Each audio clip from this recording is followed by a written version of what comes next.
Hello guys, तर तुमचं स्वागत आहे शुभांगीज किचनमध्ये। आज बनवूयात आपण मंचुरियन फ्राय। त्यासाठी मी 2 गाजर घेतलेले आहेत, 3 शिमला मिरची आणि कोबी घेतलेली। आपण ह्याला बारीक वाटून तर आपण आता हे वाटून घेतलेलं आहे, यातलं एक्स्ट्राचं पाणी काढून घेऊयात। आपण पण हे पिळून घेतलेलं आहे, ह्याच्यामध्ये मसाले टाकून घेऊयात। ही 6 ते 7 हिरव्या मिरच्या घेतल्यात मी बारीक चॉप केलेलं आहे। अद्रक घेतलेलं आहे 2 इंच बारीक चॉप केलेलं आहे आणि लसूण घेतलेलं आहे मी 2 कांड्या, ते पण चॉप केलेलं आहे। ते मिक्स करून घेऊयात आपण आणि आता त्याच्या टेस्ट अनुसार आपण मीठ टाकून घेऊया। थोडंसं टाकायचं, ते लवकर खारट होतं ते। आणि हे 6 वाटी कॉर्नस्टार्च। तर आता आपण तिखट टाकून घेऊया, तुमच्या आवडीनुसार तिखट कमी जास्त करू शकताय। बाइंडिंग करायसाठी आपण हे पाणी टाकून घेऊयात, भाज्यांचं थोडंसं टाकायचं, अंदाज घेत पाहू शकताय मस्त बाउल्स तयार होत आहेत। तर आपण हे सगळं बनवून घेऊयात।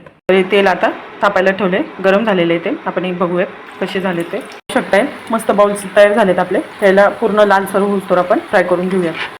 तेल गरम करून घेतलेले, त्यात लसूण टाकले, अद्रक टाकले, हिरवी मिरची टाकली आणि लाल सुक्या मिरच्या टाकलेल्या आहेत। तुमच्या टेस्ट अनुसार तुम्ही टाकू शकताय।